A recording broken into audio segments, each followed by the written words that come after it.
তোমরা যারা horror movies দেখতে পছন্দ করো, আজকের এই ভিডিওটা সম্পূর্ণ তোমাদের জন্য। কারণ কিনা আজকে আমি তোমাদের নেটফ্লিক্সের এমনই একটি হরর আর স্ক্যারি মুভি দেখাতে চলেছি, যেটা এখনো অবধি হয়তো কেউ দেখেছো। হ্যাঁ ঠিক, 7th অক্টোবর 2022-তে ফার্স্ট রিলিজ হয় এই মুভিটি, এবং এটি একটি ফিলিপিনো হরর মুভি।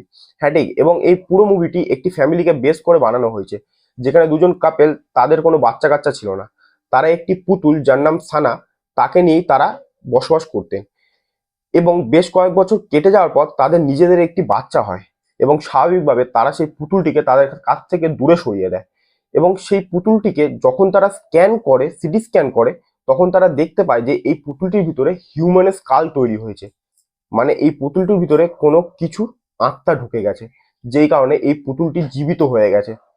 এবং স্বাভাবিকভাবে তারা তাদের থেকে দূরে সরে যেতে চাইছে, কিন্তু সেই পুতুলটি আর তাদের কাছ থেকে যেতে চাইছে না। এবং এই মুভিটি প্রচুর পরিমাণে হরর আর স্ক্যারি মুভি। তোমরা একা এই মুভিটিকে কেউ দেখো না। তোমরা যারা হরর মুভিজের সন্ধানে থাকো, আজকের এই ভিডিওটা শুধুমাত্র তোমাদের এই জন্য। তার আগে তোমরা যদি চ্যানেলে নতুন হয়ে থাকো, তবে চ্যানেলটিকে অবশ্যই সাবস্ক্রাইব করে নিও এবং তোমাদের মতামত কমেন্টে অবশ্যই জানিও।